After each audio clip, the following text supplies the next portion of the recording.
ആശാൻ പണ്ട് ഫ്രാൻസിൽ രൗദ്രഭീമനെ അവതരിപ്പിച്ചപ്പോൾ അത് കണ്ടിട്ട് ഒരു ഗർഭിണിയായ സ്ത്രീ ബോധം കെട്ട് വീഴണമെന്നും അവരോട് ആശുപത്രിയിലേക്ക് പറ്റിയവരോട് കാര്യം വാസ്തവമാണ്. അല്ലാതെ ഞാനും കൂടി ദൃക്സാക്ഷിയാണ്. ബോധം കെട്ട് വീഴുന്നത് കൊണ്ടുപോകണതേ. അതായത് മുമ്പിൽ ഈ കൊള്ളുമാല വലിച്ച് നിൽക്കുമ്പോൾ നോട്ടം ഇങ്ങോട്ടുള്ള വരിക. ഇത് പിടിച്ചിട്ട് ഇങ്ങനെ നിൽക്കുമ്പോൾ നോട്ടം അങ്ങോട്ട് വരുമ്പോൾ ആ സ്ത്രീ നേരെ മുമ്പ് തന്നെ ഇരിക്കുന്നത്. അവിടുന്ന് അങ്ങനെയാണ് പറഞ്ഞു വീഴുന്നത്. കൊണ്ടുപോയി ആസ്പത്രിയിൽ എത്രണ്ണനും പ്രസവിക്കുകയും ചെയ്തു. അല്ല, അപ്പോൾ അതെന്താ വെച്ചിട്ടുണ്ടെങ്കിൽ അത് ഉണ്ടായത് കാര്യമാണ്. അത് ഒരു എന്താ പറയുക, ഒരു പ്രശംസയ്ക്ക് വേണ്ടിയിട്ടുള്ള പറച്ചിലല്ല, കാര്യം വസ്തുവാണ്. അതായത് രൗദ്രഭീമൻ്റെ അന്നത്തെ ഇത് ഒന്നാമത് വിദേശത്തൊന്നും അങ്ങനെ ആരും ഇങ്ങനെ കണ്ടിട്ടുണ്ടാവില്ലല്ലോ.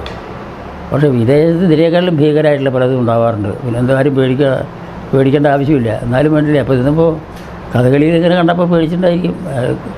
അല്ലെങ്കിൽ എന്താ പറയുക, ദുർബലയായിരിക്കും വലിയ പറയാൻ പറ്റും. ഈ വിദേശത്ത് കഥകളി അവതരിപ്പിക്കുമ്പോൾ നമ്മുടെ പദം അവർക്ക് മനസ്സിലാവില്ല, പിന്നെ മുദ്രകളും മനസ്സിലാക്കാൻ ബുദ്ധിമുട്ടുണ്ടാവുമല്ലോ. പുതിയ അവരെ സെനോപ്സിസ് കൊടുക്കും, സെനോപ്സിസ് കൊടുക്കുന്നത് അത് മനസ്സിലാക്കും. എന്നിട്ട് ഈ പുരാണ കഥകളെ സംബന്ധിച്ച് അവർ ഗ്രാഹ്യം വെച്ചാൽ അവർ അങ്ങേറ്റവും ശ്രദ്ധിച്ച് മനസ്സിലാക്കും. അത് എങ്ങനെയൊക്കെയാണ് മനസ്സിലാക്കണമെന്ന് ചോദിച്ചിട്ടുണ്ടെങ്കിൽ, ഇപ്പോൾ പുരാണ കഥകൾ മറ്റുള്ള ഭാഷകളിൽ പ്രസിദ്ധീകരിച്ചിട്ടുണ്ടോ എന്ന് ചോദിച്ചാൽ അറിയില്ല, എനിക്കറിയില്ല. പക്ഷേ അവർക്ക് ആ പുരാണ കഥകളെ സംബന്ധിച്ചൊക്കെ മനസ്സിലാക്കാൻ സാധിക്കുന്നുണ്ട്.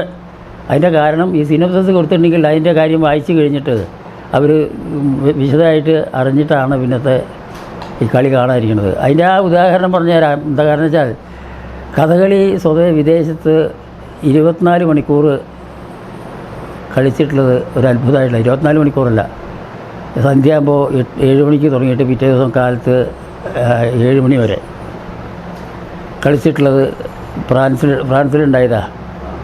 ഫ്രാൻസിൽ അത് ഇത് കഴിയുന്നത് വരെ ഹൗസ് ഫുള്ളായിരുന്നു. ഒരു കുട്ടി എഴുന്നേറ്റില്ലേ അവിടുന്ന്. അപ്പോൾ അവരെന്തെങ്കിലും മനസ്സിലാക്കിയിട്ടാണ് തീർച്ചയല്ലേ, ഇല്ലെങ്കിൽ ഇരിക്കില്ലല്ലോ. വേഷം മാത്രം കണ്ടാൽ മതി ചില അവരിക്കില്ല അങ്ങനെ. അപ്പോൾ അതിന് ഈ നല്ലോണം മനസ്സിലാക്കിക്കൊണ്ടാണ് കളി കാണുന്നതെന്നർത്ഥം. പക്ഷേ അത് കൂടുതലും കണ്ടിട്ടുള്ളത് ഫ്രാൻസിലാണ്. വിദേശികളിൽ വെച്ചിട്ട് പ്രാധാന്യം ഞാൻ കണ്ടത് ഫ്രാൻസിലാണ്. എൻ്റെ അടുത്തല്ല, കലാഭവനത്തിൽ. അതായത് പക്ഷേ ചില സ്ത്രീകളെ ഞാനാണ് പഠിപ്പിച്ചിട്ടുള്ളത്. പക്ഷേ കൂടുതലും ഞാൻ പഠിപ്പിക്കുക കുറച്ചേ ഉണ്ടായിട്ടുള്ളൂ. അതായത് കൂടുതലും ഞാൻ ഈ പ്രധാനപ്പെട്ട കുട്ടികളെ ഈ ആദ്യാവസാനമൊക്കെ ജോലി പഠിപ്പിക്കൽ അങ്ങനെ ഉണ്ടല്ലോ, അവിടേക്ക് സമയം കിട്ടില്ല അതിനെല്ലാം കൊണ്ട്. അപ്പോൾ അത് കാരണം എനിക്ക് അധികം ജോലി പഠിപ്പിക്കേണ്ടി വന്നില്ല, കുറച്ചൊക്കെ വേണ്ടി വന്നിട്ടുള്ളൂ.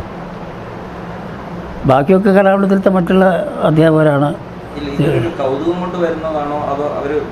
മനസ്സിലാക്കാൻ തന്നെ, അല്ല കൗതുകം രണ്ടും ഉണ്ട് കേട്ടോ, രണ്ടും ഉണ്ട്. അതായത് അവർക്ക് ഇത് കഴിഞ്ഞിട്ട് വേഷം കെട്ടണം എന്നും ആഗ്രഹമുണ്ട്. അതിന് നല്ലോണം പഠിക്കണം എന്നുള്ള ആഗ്രഹം ഉള്ള കാരണം കൊണ്ട് തന്നെയാണ് അവർ വരുന്നത്. പിന്നെ ഇത് ഒരു എന്താ പറയുക, ഒരു മോഹത്തിന് അങ്ങനെയുണ്ട്, അതിലേ ഇല്ല.